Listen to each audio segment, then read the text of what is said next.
अस्सलाम वालेकुम, good afternoon बच्चों। तो हमारा जो लास्ट लेक्चर था that was on Bernoulli trials and on binomial distribution, उसकी मीन और वेरिएंस को भी हमने किया था डिस्कस। तो मैं यहाँ पे कुछ इंपॉर्टेंट क्वेश्चंस आपको दिखाऊंगा कि हम कैसे सॉल्व करेंगे। Question is based on the binomial distribution, right. तो this is our example number 1। Find the probability of getting 4 heads. You have to find the probability of getting 4 heads in 6 tosses of a fair coin। ठीक है जी guys. Now see, सबसे पहले आपको ये चीज करना है, आपको जो जो चीजें गिवन होंगी ना वो आपको पहले लिखनी है, उसके बाद क्वेश्चन करना है, आसान है। ठीक है। नाउ सी हियर, कितनी बार एक कॉइन को हम कितनी बार टॉस कर रहे हैं? 6। ठीक है। जैसे हम एक्सपेरिमेंट कर रहे थे, जब हमारे पास सक्सेस होता था, 2 ही होते थे, या तो सक्सेस या तो फेलियर। ठीक है जी गाइस। तो प्रोबेबिलिटी ऑफ सक्सेस को डिनोट करते थे P से, प्रोबेबिलिटी ऑफ फेलियर को डिनोट करते हैं Q से। ठीक है। जो भी हम वहां पे ट्रायल्स करते थे हम बोलते थे एन ट्रायल्स। ठीक है। लेकिन यहाँ पे जो मेरे पास ट्रायल्स है, यानी कि मेरे पास एक कॉइन है, ठीक है, इसको हम 6 बार उछाल रहे हैं। ठीक है। जब फर्स्ट बार किया तो क्या आएगा वहां पे? या आएगा हेड टेल पहली बार। अब जो दूसरी बार होगा, ठीक है, वहां पे भी उस कॉइन का या आएगा हेड या आएगा टेल। ठीक है। तीसरी बार भी यही आएगा हेड टेल, चौथी बार भी यही आएगा head tail and head tail. ठीक है। बट नो सी, जब मैंने पहले इस कॉइन को टॉस किया, यहां पे आ गया हेड एंड टेल। अब जब मैं दूसरा टॉस करूंगा ना, that's independent of the first toss. ठीक है। यानी कि जो मेरे पास 2 कंडीशंस पहली थी बर्नौली ट्रायल्स की। नाउ सी कि that toss is your number of trial should be finite. ठीक है। यहां पे हम 6 टॉसेस कर रहे हैं, यानी कि फाइनाइट है। तो हियर गिवन क्या है हमारे पास? Here n is equal to 6। ठीक है। n is equal to 6। और हमारे पास क्या है यहाँ पे? अब आपको निकालना है what's your P, what's your Q, what's your P, what's your Q। P क्या होता है? No see, यहाँ पे अगर मैं मान लूंगा P is a success, ठीक है, P क्या होती है? Probability of success, यानी कि probability of getting a head, probability of getting head। What's the probability of getting head in the first toss? यहाँ पे आएगा 1/2, सीधी सी बात है। यहाँ पे आएगा 1/2, क्योंकि एक ही हेड आ रहा है, total number of cases is 2।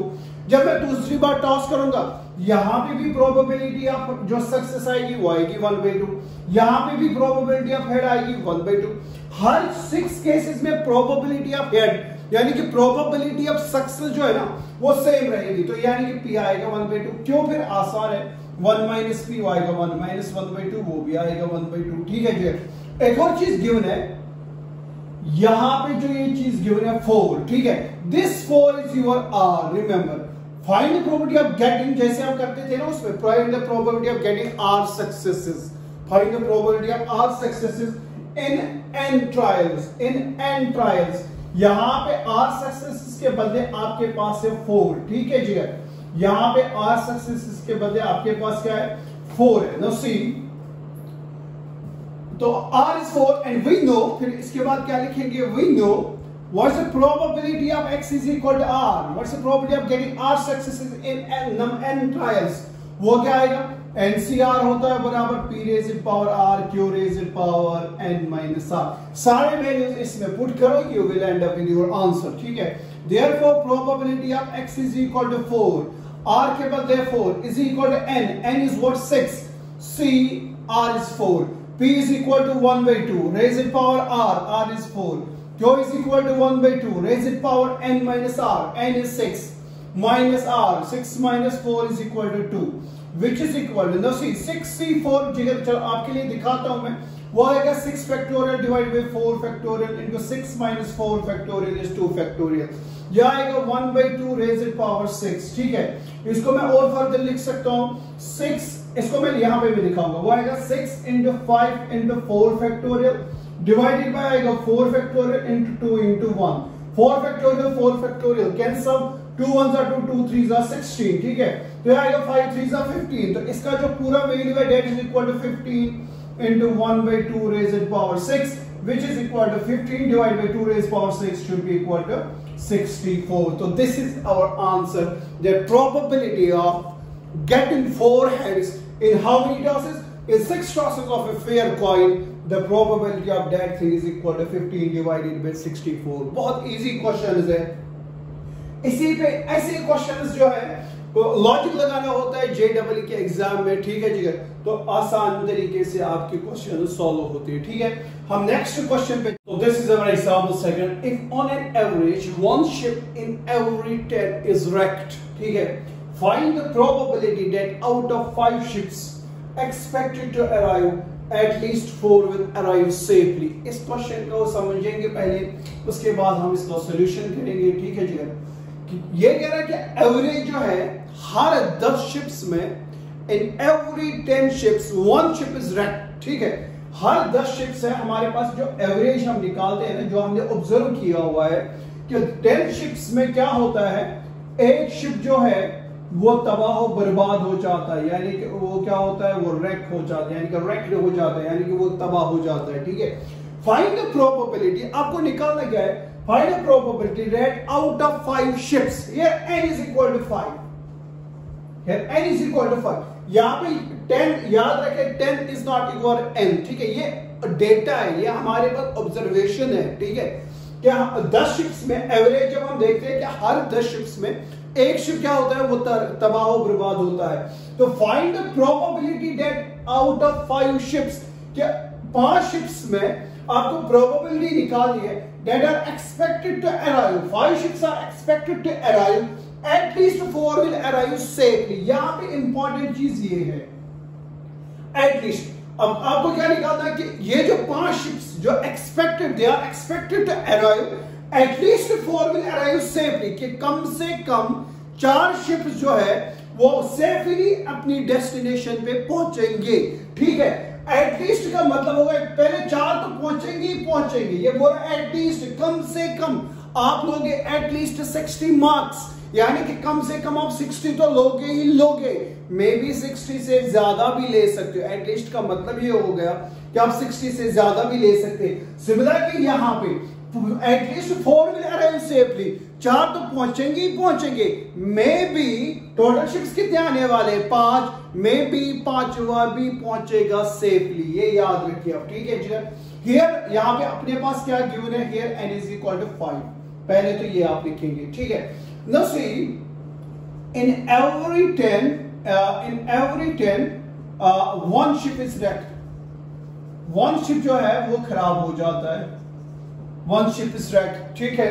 Dates, इसका मतलब क्या हो गया, that's out of 10 ships, out of 10 ships 9 are safe, ये इसका मतलब यही हो गया ना, 9 शिप्स आर सेफ। तो देयरफॉर प्रोबेबिलिटी ऑफ सेफ्टी क्या है, प्रोबेबिलिटी ऑफ सेफ्टी क्या है, डेट्स 9/10, ठीक है। प्रोबेबिलिटी ऑफ नॉट सेफ, कि वो ये तो सेफ्टी का हो गया, नॉट सेफ की प्रोबेबिलिटी क्या होगी, वो आएगी 1 - 9/10, that is equal to 1/10। Now this is your probability of safety, this is your p, probability of kill, they are not safe, उसका आएगा 1 - p, ऐसे 1 - 9/10, दिस इज योर q। मेरे पास p भी आ गया, मेरे पास q भी आ गया, ठीक है। एटलीस्ट 4, अब यहां पे प्रोबेबिलिटी, देयरफॉर प्रोबेबिलिटी एटलीस्ट ऐसे लिखना पड़ेगा आपको, at least 4 will arrive safely, 4 will arrive safely, ठीक है जी। इसका मतलब हो गया एटलीस्ट 4, कम से कम 4 तो पहुंचेंगे ही पहुंचेंगे, या ये भी हो सकता है कि 5वां भी पहुंच सकता है, वो आएगा probability of 4 plus probability of 5। Now this is your r here, this is your r here. इसको उस फार्मूला में हम पुट करके देखेंगे और हम देखेंगे कि आंसर क्या आ जाएगा, ठीक है जिगर। आगे चलेंगे,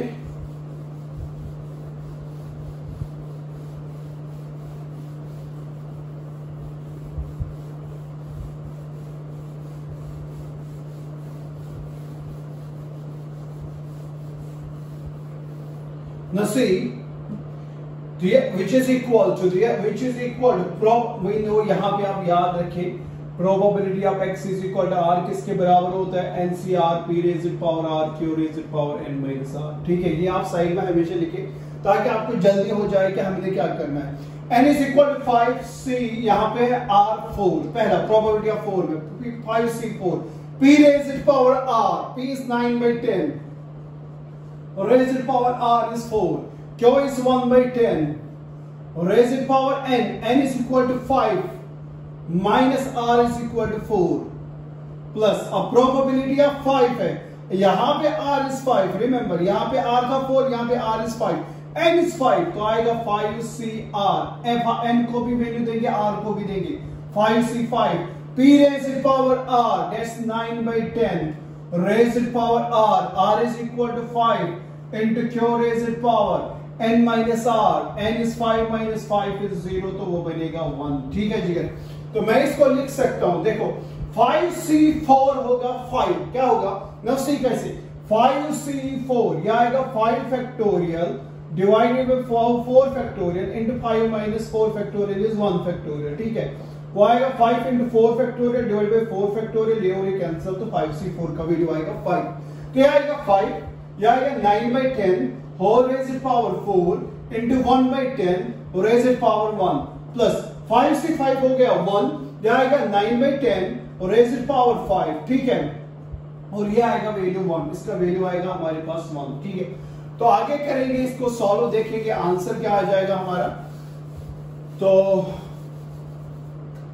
which is equal to what, कैसे इसको कर लेंगे, शाबाश, which is equal to 9/10 raised power 4 को हम लेंगे कॉमन, यह आएगा 5/10 प्लस, क्योंकि 9/10 रेज़ पावर 4 बाहर, प्लस 9/10 रेज़ड पावर 4 मैंने लिया बाहर, लेकिन यहाँ पे रेज़ड पावर 5 है, यानी कि एक 9/10 यहाँ पे रहेगा। ठीक है जी, which is equal to 9/10 whole raised power 4 into क्या आएगा, यह आएगा होल डिनोमिनेटर में आएगा 10, यह आएगा 10, 9 plus 5 is equal to 14, which is equal to 7 divided by 5 into 9/10 raised power 4. This is the probability that at least 4 ships will arrive safely. That out of 5 ships that are expected to arrive, 4 ships will arrive safely. The probability of that is 7/5 into 9/10 whole raised power 4. ठीक है जी, बहुत आसान तरीका है, बस आपको सिर्फ अपना n देखना है, अपना p देखना है, अपना q देखना है और अपना r देखना है, बाकी इस फॉर्मूला में आप लगा देंगे probability of x is equal to r में। ठीक है, तो you will get your answer quick. So guys, this is our exam. Next example, the overall percentage. Question क्या बोल रहा है? The overall percentage of failures in a certain examination is 20. It's actually 20%. Remember, यहाँ पे आपको 20 नहीं लेना, it's a 20%. कोई एग्जामिनेशन हम लेते हैं, वहां पे जो परसेंटेज ऑफ फेलियर्स है that's 20%. ठीक है, if now question is this, if 6 candidates appear in the examination, तो आई होप कि आपको समझ आया होगा what's our n, it's not 20%, it's 6। अब क्या हो रहा है कि अब जो 6 कैंडिडेट्स, ये हमारे पास डेटा है, ठीक है, ये डेटा है हमारे पास, overall percentage of failures in certain examination is 20। फिर बोला if 6 candidates appear in the examination, what is the probability that at least 5 will pass the examination? बिल्कुल पिछले वाला क्वेश्चन जैसा है जिगर। ठीक है, देखो जिगर, प्रोबेबिलिटी क्या है, प्रोबेबिलिटी ऑफ फेलियर्स क्या है, probability of failure that's 20%, that's 20/100 which is equal to what, 20/100 is 2/10, that's 1/5। ठीक है, this is our probability of failures, therefore this is q, probability of failures को हम डिनोट करते हैं q से, remember this thing, तो therefore p किसके बराबर आएगा, यानी कि प्रोबेबिलिटी ऑफ पास कितने बच्चे होंगे, प्रोबेबिलिटी ऑफ पास आएगा 1 minus 1/5 which is equal to 4/5। आ गया मेरे पास p भी आ गया, q भी आ गया, और n भी आपके पास है, 6 candidates appear, this is your n, at least 5 will pass the examination। वही चीज है जो इससे पहले आ गया, प्रोबेबिलिटी निकाल दी है, at least what, 5 will pass the examination, 5 will pass the examination, 5 will pass the examination। इसका मतलब क्या हो गया, कम से कम तो 5 तो करेंगे ही करेंगे एग्जाम को पास, एटलीस्ट का मतलब हो गया कि 5 से ज्यादा भी कर सकते हैं। 5 से ज्यादा कितनी, जबकि आपके पास कैंडिडेट सिर्फ 6 है, तो इसका मतलब हो गया 5 और 6। ठीक है, अगर 7 होते और यही क्वेश्चन होता at least 5 will pass the examination, if 7 candidates appear in the examination, तब आ जाती प्रोबेबिलिटी अब 5 तो करेंगे ही करेंगे, मे भी 5 से ज्यादा भी हो सकता है, एटलीस्ट की बात 6 भी कर सकते, 7 भी कर सकते, लेकिन हमारे पास सिर्फ 6 कैंडिडेट्स है, तो आएगा 5, प्रोबेबिलिटी ऑफ 5 और 6 which is equal to probability of 5 plus probability of 6, ठीक है। वापस वही चीज NCR P raised to power R Q raised to power n minus R, इसी में हम करेंगे put which is equal to, यहाँ पे R is equal to 5, यहाँ पे R is equal to 6, ठीक है। तो n कितना है, पहले n is 6 आएगा, 6c5 P raised to power R, what's your P, 4 by 5 raised to power R is equal to 5 into Q is equal to 1 by 5 raised to power n minus R, n is equal to 6 minus 5 is equal to 1, 6 minus 5 is 1 plus फिर है probability of 6, now R is 6 n is 6 आएगा 6c6 P raised to power, what's P, 4 by 5 raised to power R is equal to 6, remember यहाँ पे R है, R is equal to 6 Q raised to power, Q is 1 by 5 raised to power n minus R, n is 6, R is 6, that is 6 minus 6, ठीक है जी। इसको आप solve करने का I hope कि आप कर सकते हैं इसको, इसका जो सोल्यूशन है अब इजी है, इसको कैलकुलेट करना है आप लोगों को और कुछ नहीं करना है, ठीक है। तो क्या आएगा शाबाश इसका answer, which is equal 6c5 आएगा बराबर 6, किसके बराबर आएगा, 6c5 आएगा 6 factorial divide by 5 factorial into 6 minus 5 is 1 factorial, तो 6 फैक्टोरियल को लिख सकते हैं 6 into 5 factorial divide by 5 factorial, ये और ये कैंसिल, तो आएगा 6c5, यह आएगा 4 by 5 raised to power 4, यह आएगा 1 by 5 प्लस यह आएगा 66 is 1, यह आएगा 4 by 5 whole raised to power 6, sorry यहाँ पे 4 by 5 raised to power 5 है ना, 4 by 5 raised to power 5, यहाँ पे 66 4 by 5 raised to power 6 and this is your 1, ठीक है, यह आएगा 0।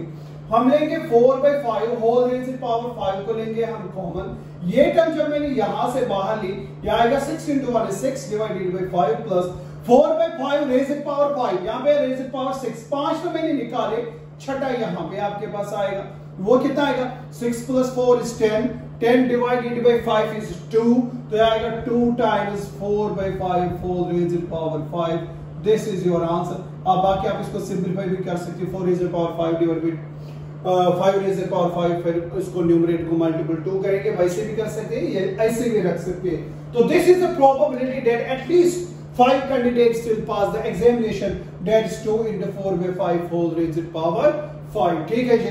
होप कि आपको ये समझ। और next example, the probability, question क्या बोल रहा है, the probability that a man aged 60 years, यहाँ पे जो एज है 60 years will live till 70 is 0.65। Question को पहले समझने की कोशिश करें आप, ठीक है, कि एक जो आदमी है, इट्स अ प्रोबेबिलिटी जिसकी एक बंदे की जो है, जो अभी 60 years है, ठीक है, वो 70 साल तक जिएगा, उसकी प्रोबेबिलिटी है 0.65, ठीक है। व्हाट इज द प्रोबेबिलिटी, अब ऐसे ही हम 10 लोग उठा रहे, ऐसे ही 10 लोग और उठा रहे जिनकी एज अभी कितनी है 60 years, कि वो जिंदा रहेंगे अब कहां तक, टिल 70 years तक, उसकी प्रोबेबिलिटी आपको निकालनी है, ठीक है। समझाऊंगा फिर से क्वेश्चन इज दिस, अभी हमारे पास एक डेटा गिवन ये है कि डेटा मैन एज 60 years, अभी जो बंदा है उसकी जो उम्र है डेट से व्हाट 60 years, ये जो इंसान है, ये जो बंदा है, ये 70 साल तक जिएगा, उसकी प्रोबेबिलिटी है 0.65। अब ऐसे ही हम क्या लेते, 10 लोग जिनकी उम्र कितनी है 60 years, जिनकी उम्र कितनी है 60 years, वो 70 साल तक जिएंगे, वो 70 एटलीस्ट, जो वो 70 साल तक जिएंगे, ठीक है, एटलीस्ट। आपको क्या बोलना है, 10 लोग ले रहे जिसमें 10 लोग ले रहे हैं जिसमें क्या है, जिनकी एज कितनी है 60 years, उन 10 में से at least 7 will live till 70 years, ये आपको बताना है, ठीक है जी। तो हम क्या करेंगे, सबसे पहले सॉल्यूशन निकालेंगे, probability that a man age 60 years, probability that a man age 60 years, वो गिवन है आपके पास, प्रोबेबिलिटी P आपके पास गिवन है 0.65, that a man age 60 years will live, probability that he will live till 70, he will live till 70 years is given as 0.65, he will not live, that's your Q, that's 1 minus P, 1 minus 0.65, that is 0.35. आ गया P B Q B. What's your N? What's the probability out of 10 men? This is your N. N आ गया हमारे पास 10, P भी आ गया, Q भी आ गया. R ढूंढने की कोशिश करेंगे. Therefore probability that at least point यहाँ पे at least 7 will live till 70, 7 will live till 70. At least 7 तो रहेंगे, या 8 भी रह सकते हैं, या 9 भी रह सकते हैं, या 10 लोग ही जीवित रहेंगे. कहां तक? 70 साल तक. तो उसकी वो क्या आएगा? Probability of 7, probability of 8, plus probability of 9, plus probability of 10. ठीक है. तो बाकी इसके आगे जो है मुझे लगता है आप खुद करेंगे, तो इतना भी आप मुश्किल नहीं है कि आप इसको खुद नहीं कर सकते आगे की कैलकुलेशन. चलो एक दो स्टेप में यहाँ पे और लिखूंगा आपके लिए. तो यह आएगा बराबर probability of 7 plus probability of 8, P of 9 plus P of 10. ठीक है. Remember this thing, probability of x is equal to R, NCR P raised to power R, Q raised to power N minus R. This is R here. ये आपका R रहेगा, ये आपका R रहेगा, ये आपका R रहेगा, which is equal to n is equal to 10. तो ले दो, इसमें आएगा 10C7 P raised to power R. What's your P? 0.65 raised to power R is 7 and Q is equal to 0.35 whole raised to power 10 minus 7 is 3 plus probability of 8 आएगा 10C8 0.65 raised to power 8, 0.35 raised to power 2 आएगा. Probability of 9 आएगा 10C9 0.65 raised to power 9 into 0.35 raised to power 1 आएगा 10 minus 9 plus आएगा 10C10 0.65 raised to power 10 और आएगा 0.35 raised to power 0. तो वो आएगा बराबर 1 के बराबर. ठीक है, लिखने की जरूरत नहीं है, आपको इसको कैलकुलेट करना है. ये जो भी चीज आएगी आपके पास, ठीक है, that will be your answer. Do the calculation yourself and find its answer. ठीक है जी, बहुत आसान सा सवाल है, ज्यादा मुश्किल क्वेश्चन था नहीं. हाँ, जितना दिख रहा था उतना भी नहीं था. Our next example is this. Question क्या कह रहा है कि एक मशीन है, वो बोल्ट प्रोड्यूस कर रही है. ठीक है, वो बोल्ट्स बना रही है.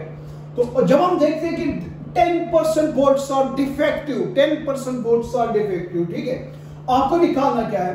Determine the probability that out of 10 bolts chosen at random. ठीक है, तो ये चीजें आपको निकालनी है कि अगर एक मशीन जो है वो बोल्ट्स प्रोड्यूस कर रही है, उसमें ये देखा जाता है कि वो 10% बोल्ट जो है वो बनाती है defective.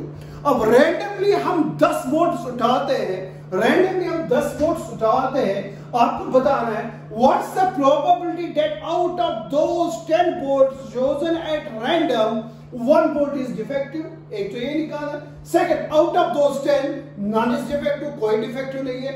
And third one is this, out of 10 bolts chosen at random at most 2 bolts. अब यहां पे फिर से ये पॉइंट इंपॉर्टेंट है, at most 2 bolts will be defective. एक होता है at least, कम से कम, एक होता है at most, ज्यादा से ज्यादा. ऐसे समझो, मैं बोलूंगा आप लोग के at most 50 मार्क्स, ज्यादा से ज्यादा. ये भी हो सकता है, उससे कम भी ले सकते हैं. आप 40 भी ले सकते हैं, आप 45 भी ले सकते हैं, आप 30 भी ले सकते हैं, आप 20 भी ले सकते हैं. ठीक है, तो at most होगा 50 से ज्यादा नहीं होगा. ठीक है, अब यहां पे इस क्वेश्चन को सॉल्व करने की कोशिश करेंगे. प्रोबेबिलिटी क्या है डिफेक्टिव बोल्ट्स की? Probability of defective bolts is what? 10% that's 10 by 100, which is 0.1. This 0.1 is your P. Remember this thing. This 0. जो given है that is your P. जो चीज given नहीं है, probability of not defective. Probability of not defective किसके बराबर आएगा? 1 minus 0.1, which is equal to 0.9. आ गया P भी हमारे पास, आ गया हमारे पास Q भी. ठीक है जी. और n कितना है? n है बराबर 10. ठीक है. The first part, probability if 1 is defective, probability of x is equal to 1. ठीक है, यहाँ पे probability of x is equal to r को लिखोगे आप NCR P raised to power r Q raised to power n minus r. x is equal to 1 आएगा 10c1 p raised power r. What's p? That's 0.1 raised power r is equal to 1 and q is equal to 0.9 raised power n minus r. That's 10 minus 1 is equal to 9. 10c1 तो हो गया 10 जाएगा बराबर, sorry 10c1 हो गया 10. 0.1 into this, इसको मुझे calculate करना पड़ेगा पहले, ठीक है. I am going to check it out 1 second. 10c1 0.1 over 10 into 0.1. That's 0.3847. 0.3847. That's 0.3847 is the answer. That exactly 1 bolt will be defective out of those 10 bolts that are chosen at random. उसकी probability कितनी आएगी? 0.3847. ठीक है. Next पे चलेंगे. That none will be defective. That none will be, ये तो मुझे अब चाहिए नहीं, क्वेश्चन को मैं रब कर सकता हूँ इजीली. तो यहां पे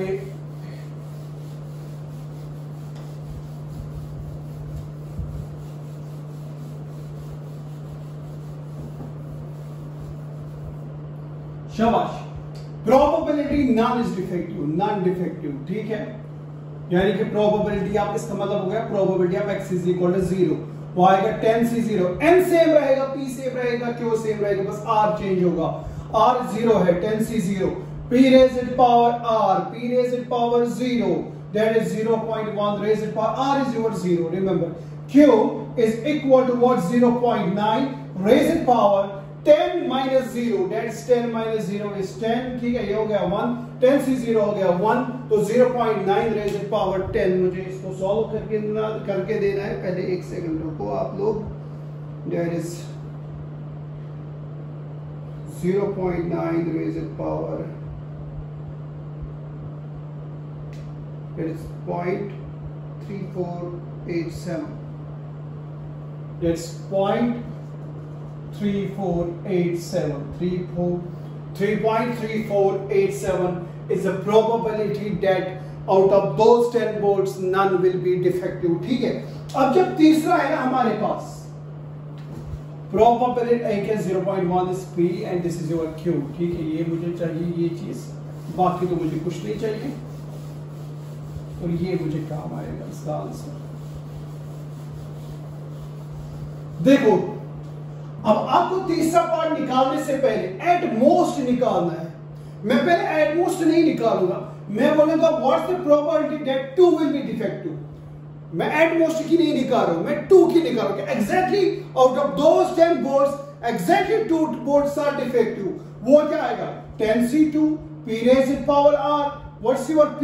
0.1 raised power r is equal to and q raised power, q is 0.9 raised power n minus r, n is equal to 10, 10 minus 2 is equal to 8. I am going to again solve it. What's 10c2? I get 10 factorial divided by 2 factorial. I get 10 into 9 into 8 factorial. I get 8 factorial. ये और ये गया, 2 1s are 2, 2 5s are 10, 9 5s are 45 into this thing मुझे करना है.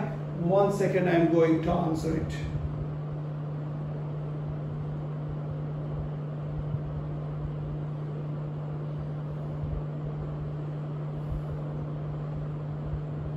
Zero 0.1 का whole square and 0.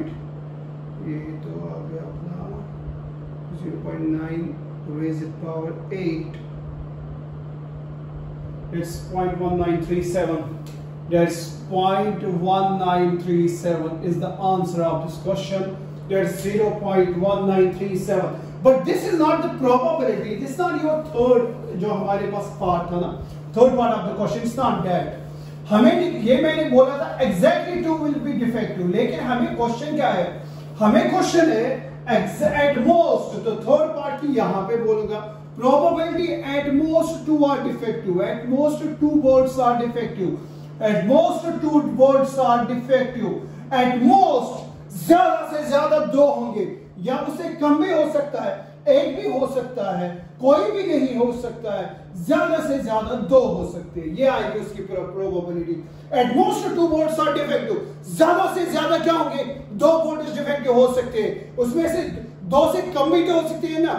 you are going to attain at most 50 marks, 50 maximum is 50 से below भी ले सकते हो, मैं एट मोस्ट की बात कर रहा हूं। सेम केस यहां पे भी है, at most 2 bolts are defective, ये भी हो सकता है उससे कम भी होगा, ये भी हो सकता है उससे कम भी होगा, यानी कि या तो 2 बोर्ड्स मैक्सिमम जो है डिफेक्टिव हो सकते हैं, या एक हो सकता है, एक भी हो सकता है कि कोई भी नहीं हो सकता, which is P of 0 plus P of 1 plus P of 2।